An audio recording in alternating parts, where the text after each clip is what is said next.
السلام عليكم ورحمة الله وبركاته. أهلا وسهلا بكم معايا حبايبي في قناتي إبداع الست المصرية. يا ريت لو ما اشتركتش معايا في القناة تشتركي وتفعلي الجرس على كلمة الكل عشان يوصلك مني كل جديد. ويلا بسرعة، معانا النهاردة فيديو جميل جدا من علبة الكرتون دي. يا ترى هنعمل ايه بيها؟ أنا هعمل بيها فكرتين. أول فكرة هعملها معاكم دلوقتي ان هاخد نص الكرتونة كده، أول مقاس اللي أنا شاورتلكوا عليه ده كده تقريبا نصها. هاخده كده، هقصه بالمقص. وبعد ما حددته كده بالقلم، وبعد ما هقصه اوريهولكوا دلوقتي شكله عامل ازاي. انا كده قصيت الجزئين، فانا هعمل بجزء فكرة دلوقتي وهوريكم الفكرة التانية في فيديو تاني عشان ما اطولش عليكم. اول حاجة انا قصيت معاكم الحتة اللي هي كانت الغطا بتاعتها من فوق، وهبتدي اخد مقاس الجزء اللي في الجنب دوت عشان اقفلها وتبقى مقفولة يعني من الاربع جهات. اقص بقى الحته اللي فوق ديت كده سويتها بالظبط. طيب انا عايزه اثبتها، ممكن تثبتيها بمسدس الشمع او بالسولوتيب او باي لزقه عندك انتي بتفضليه. انا بصراحه اللزق دوت جميل جدا وبيدي عندي متانة وشغل حلو كده، يعني بيخلي الحاجة معايا قيمة كده وجامدة.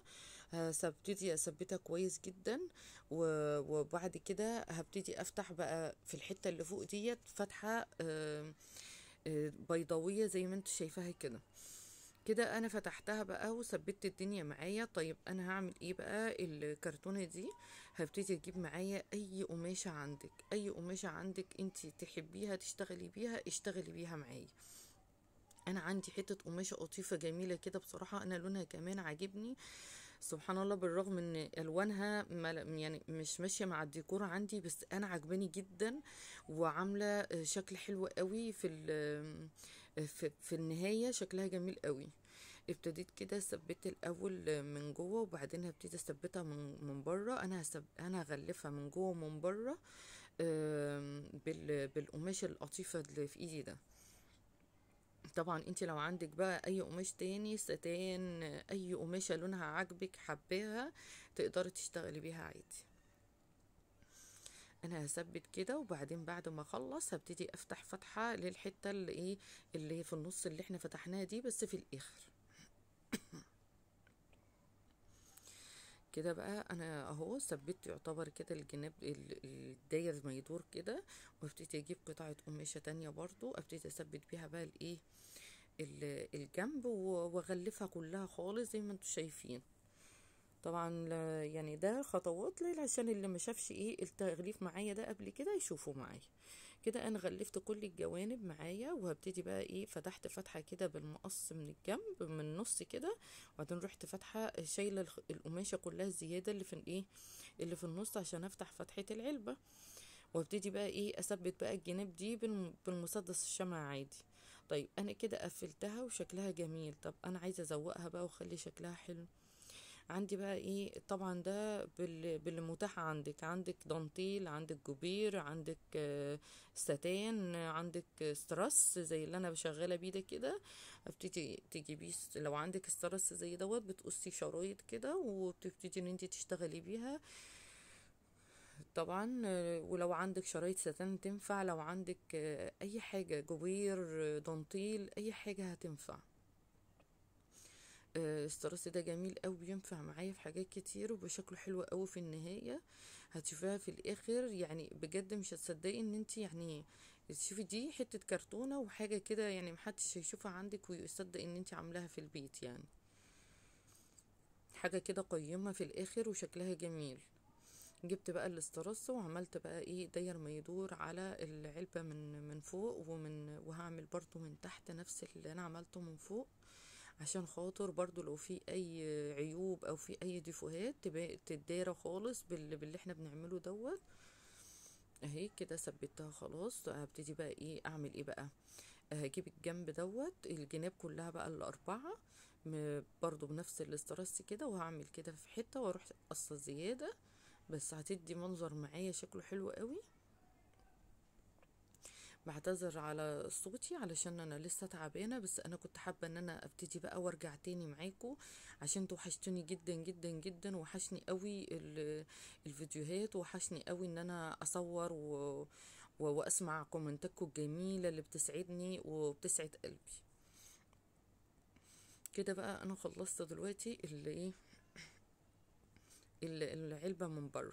طيب من فوق بقى هبتدي برضو نفس الحكاية، امشي عليها برضو من فوق. ليه؟ علشان ده بقى الوش بتاعها من فوق بيبقى شكلها اشيك واجمل. جبت قطعة برضو استرس وعملتها من فوق من اليمادي ومن اليمادي، وهعمل الجنبين التانيين وهقفلها برضو من الاربع جوانب.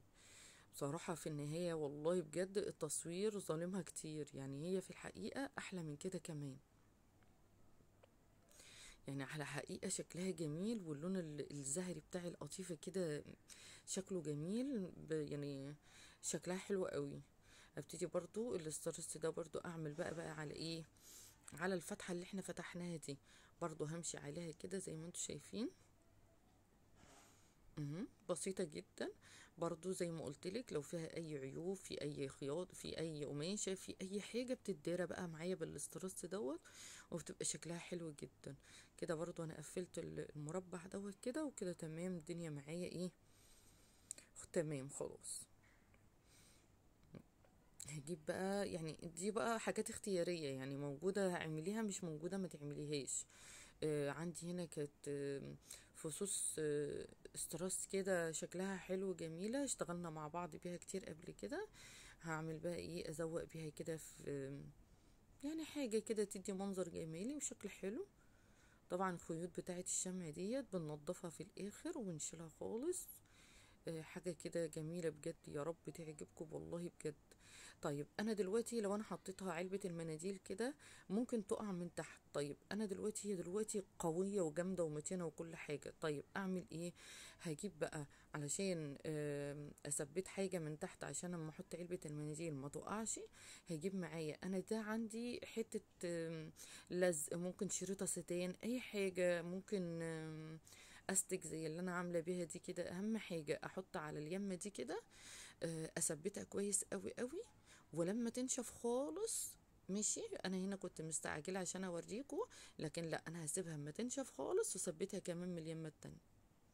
كده انا ثبتها من اليمتين، وهبتدي اوريكي. بصي حطيت علبه المناديل سهل جدا، ماشي، حتى لو علبة المناديل مليانة بصي تعملي كده ما بتقعش كأنها، بصي والله يعني محدش يشوفها عندك ويصدق ان انت كده حاجة عاملاها في البيت، يعني جميلة جميلة. يا رب تعجبك وتقولي لي رأيك في الكومنتات في التحفة الجميلة بتاعتنا دي. بصي من قطعة كرتون قديمة وحتة قماشة قطيفة هتترمي، مش هتستعمليها، عملنا بيها ديكور تحفة جدا في بيتك، تقدري تجددي بيها وتبقى جميلة. ما تنسيش رأيك في الكومنتات، اعملي لايك للفيديو لو عجبك. السلام عليكم.